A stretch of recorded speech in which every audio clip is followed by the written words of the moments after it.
ही न घडलेली गोष्ट घडली होती की छत्रपती शिवाजी महाराजांनी दिला नव्हता तर तो स्वतःच्या हातात ठेवला होता। आणि याचं कारण हे होतं की धर्मसत्ता ही राजसत्तेच्या डोक्यावर नाही तर धर्मसत्ता आणि राजसत्ता यांनी एकमेकाच्या खांद्याला खांदा लावून रयतेच्या कल्याणासाठी काम करावं हा संदेश छत्रपती शिवाजी महाराजांनी याच मातीतून दिला होता।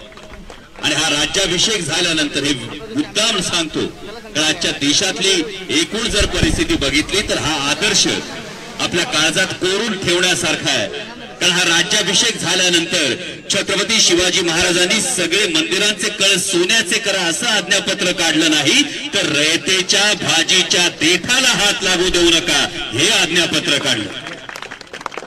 आणि म्हणून छत्रपती शिवाजी महाराजांच्या पदस्पर्शाने पावन झालेल्या रायगडाच्या पवित्र भूमीमध्ये आज राष्ट्रवादी काँग्रेस शरदचंद्र पवार या आमच्या पक्षाच्या चिन्हाचं अनावरण आदरणीय शरदचंद्रजी पवार साहेबांच्या हातून होत आहे।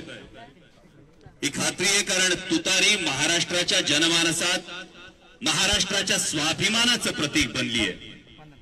आज देशातली परिस्थिती बघितली तर महाराष्ट्रातले उद्योगधंदे पळवून दिले जातात, महाराष्ट्रातले प्रादेशिक पक्ष कसे खच्ची होतील हे पाहिलं जातं। आमचा कांदा उत्पादक शेतकरी, ऊस उत्पादक शेतकरी, कापूस उत्पादक शेतकरी, सोयाबीन उत्पादक शेतकरी नाडला जातो। अगदी आमच्या महानंदावर सुद्धा गुजरातचं आक्रमण होतं पण महाराष्ट्राचं सरकार हो की चू करत नाही। आणि मग महाराष्ट्राच्या तरुणाच्या मनात, महाराष्ट्राच्या शेतकऱ्याच्या मनात, महाराष्ट्राच्या माता भगिनींच्या मनात हा प्रश्न निर्माण होतो की महाराष्ट्राचा स्वाभिमान हा अशा पद्धतीनं जर केंद्रातलं सरकार टाचेखाली चिरडत असेल तर महाराष्ट्राचा स्वाभिमानाचा आवाज कुठून येणार।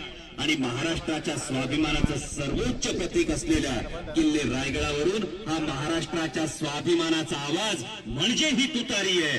महाराष्ट्राच्या युवकांची ऊर्जा म्हणजे ही तुतारी आहे, महाराष्ट्राच्या माता भगिनींचा अभय म्हणजे ही तुतारी आहे, सर्वसामान्य शेतकऱ्यांची व्यथा दिल्लीश्वराच्या कांठळ्या बसवणारी ललकारी म्हणजे ही तुतारी आहे। आणि महाराष्ट्राच्या जनमानसामध्ये महाराष्ट्राच्या स्वाभिमानाचं प्रतीक असणारी ही तुतारी प्रत्येकाच्या मनात रयतेच्या कल्याणाचा महाराष्ट्र धर्म आणि महाराष्ट्राचा स्वाभिमान जागवल्याशिवाय राहणार नाही।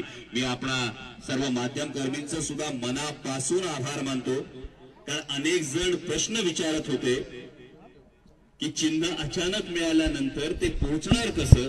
पण मी आपल्या सगळ्या इलेक्ट्रॉनिक माध्यमांचं मनापासून आभार मानतो की ज्या पोटतिडकीनं आपण ही तुतारी ही महाराष्ट्राच्या कानाकोपऱ्यात पोहोचवली आणि महाराष्ट्राच्या काळजात असलेल्या तुतारीला पुन्हा एकदा साथ घातली आणि आता ती महाराष्ट्राच्या स्वाभिमानाची ललकारी होईल। त्याबद्दल तुम्हा सर्वांचं मनापासून मी आभार मानतो आणि ही ग्वाही देतो आदरणीय पवार साहेबांच्या मार्गदर्शनाखाली राष्ट्रवादी काँग्रेस शरदचंद्र पवार पक्षाचा प्रत्येक कार्यकर्ता, प्रत्येक पदाधिकारी या तुतारीचा महाराष्ट्राच्या स्वाभिमानाशी जो वर्षानुवर्षाचा संबंध हा महाराष्ट्राचा स्वाभिमान अबाधित राहण्यासाठी, हा अबाधित ठेवण्यासाठी कायम प्रयत्नरत राहू। धन्यवाद। जय शिव।